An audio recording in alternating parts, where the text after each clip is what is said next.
Hi friends, అంతరిక్షంలో గ్రహాలు ఎలా పుడతాయి అనటానికి మన సూర్య కుటుంబమే ఒక పక్కా రోడ్ మ్యాప్ అని ఇన్నాళ్ళు సైన్స్ నమ్మింది. సూర్యుడికి దగ్గరగా ఉండే బుధుడు, శుక్రుడు, భూమి, అంగారకుడు అన్నీ రాతి గ్రహాలు. దూరంగా ఉండే గురుడు, శని, గ్యాస్ ప్లానెట్స్, విశ్వం అంతా ఇదే రూల్ ఉంటుంది అనుకుంటున్నారు. కానీ యూరప్ శాస్త్రవేత్తలు తాజాగా కనిపెట్టిన ఒక విషయంతో అంతరిక్ష నియమాలన్నీ ఒక్కసారిగా తిరగబడ్డాయి.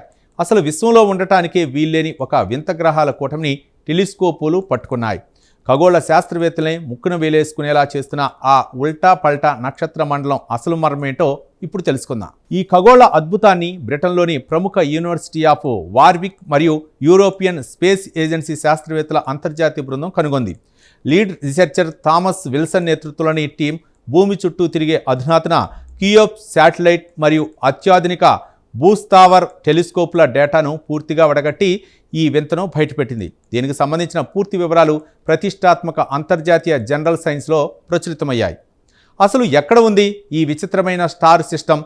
మన భూమికి 52 లైట్ ఇయర్స్ సుదూరంలో ఉన్న LHS 1903 అనే ఒక చిన్న చల్లటి ఎర్ర మురుగుజ్జు నక్షత్రం చుట్టూ ఈ వింత గ్రహాల కూటమి తిరుగుతోంది. ఇది మన సూర్యుడి కంటే చాలా చిన్నది, తక్కువ వెలుతురు ఉన్న నక్షత్రం.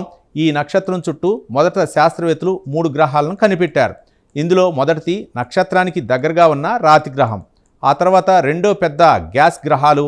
ఇక్కడ వరకు అంతా మన సూర్య కుటుంబంలాగే రూల్ ప్రకారం పర్ఫెక్ట్గా ఉందనుకున్నారు. కానీ ఎప్పుడైతే కియోప్ శాటిలైట్ డేటాను లోతుగా స్కానింగ్ చేశారో ఇక్కడ 4వ గ్రహం బయటపడి అసలైన మైండ్ బ్లాకింగ్ ట్విస్ట్ ఇచ్చింది.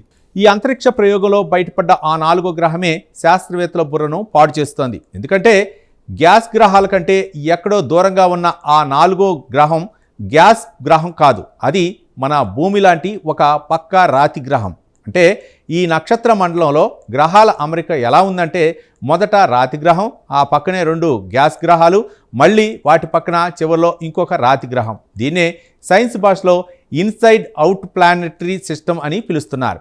పాత అంతరిక్ష నమూనాల ప్రకారం అసలు ఇంత దూరంలో ఒక రాతి గ్రహం పుట్టడం ఇంపాసిబుల్. పాత సిద్ధాంతాల ప్రకారం ఇది ఎందుకు సాధ్యం కాదు? సాధారణంగా ఒక నక్షత్రం పుట్టినప్పుడు దాని చుట్టూ ఉండే విపరీతమైన వేడి, రేడియేషన్ వల్ల దగ్గరగా ఉండే గ్రహాల చుట్టూ ఉన్న గ్యాస్ మొత్తం గాలిలోకి వెళ్ళిపోతుంది.